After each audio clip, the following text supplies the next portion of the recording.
I'd now like to introduce Kathy Bardswick. She is the Chief Executive Officer and President of the Cooperators Group. She has played an active role in the area of insurance cooperatives and has also served as President at the International Cooperative and Mutual Insurance Federation. She began her career with the Cooperatives Group in 1978. She serves as a Director of Adena Capital, is on the Board of Directors of the Conference Board of Canada, and serves as a Vice Chair of the University of Guelph's Board of Governors. Our systems today, our institutions, our governments, our social infrastructures, they were all created, or to a large extent were created, came into existence and were successful in large part because they did, not necessarily directly or consciously, but indirectly share a common purpose that was related to quality of life. It was related to the concepts of bringing food and shelter and safety, health, providing an ability for humanity to engage productively, to contribute, to influence, to have voice, to grow and develop. Our democracy sought to seek and support this concept of quality of life. And in fact, I would argue that that was the why. That was the why that these institutions, these organizations, both economic and non-economic, were actually came into existence and were supported in terms of their growth and development. That why, that quality of life, that ability and need to have humanity engaged and involved in a productive way with each other, with community, was really at the core of these forms of structure and institution. That why, I think today, has been sorely either ignored or lost. We're so focused on the whats and the hows, on output, on resource utilization, on growth, on profitability. And I would argue those are the whats, those are the hows, those are not the whys. Those don't speak to the mission that needs to be focused and fundamental to decision making and to progress and to development. If we don't realize that the why has nothing to do with the metrics that we're using today and our definition of success, then I think our solutions will also be misaligned. Cooperatives are based, their fundamental reason for being centers around 7 core principles of cooperation. Voice, influence, contribution, growth, education, those are very directly aligned with those 7 principles associated with the cooperative form of enterprise. Those principles speak to the why we exist, our missions. We don't forget the why in our form of governance.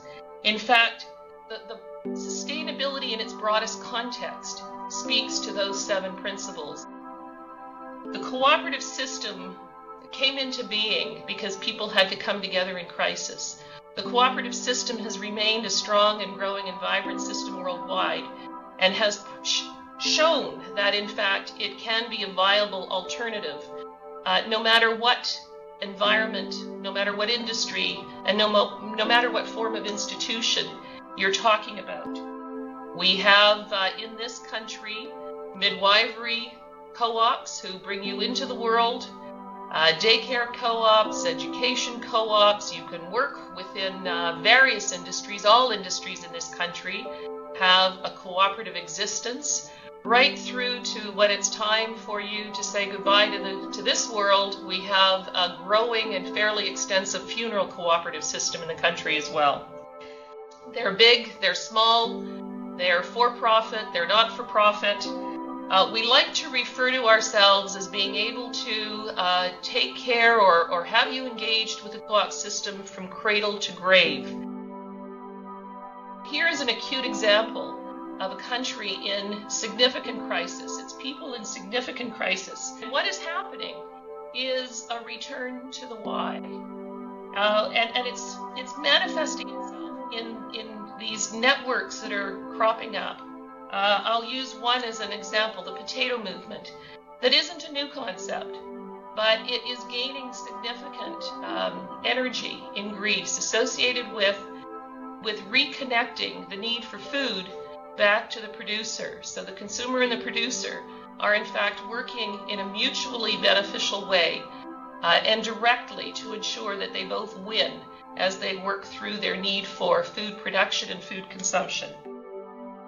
The United Nations has declared 2012 as the International Year of Co-ops.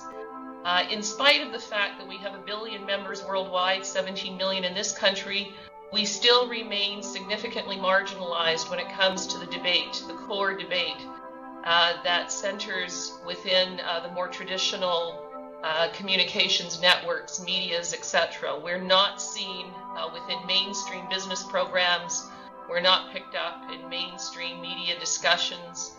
So we are certainly pleased with the opportunity that 2012 provides us to work harder at ensuring that not only do we know about each other, those of us who are in the system, but that we do a better job of reaching out and ensuring that the rest of the world knows that this form of governance exists, is viable, is vibrant, and is growing. The world desperately needs alternative thinking, alternative structures, alternative solutions, and we are absolutely convinced that the cooperative form of governance is one of those alternatives that needs to be seriously considered in mainstream.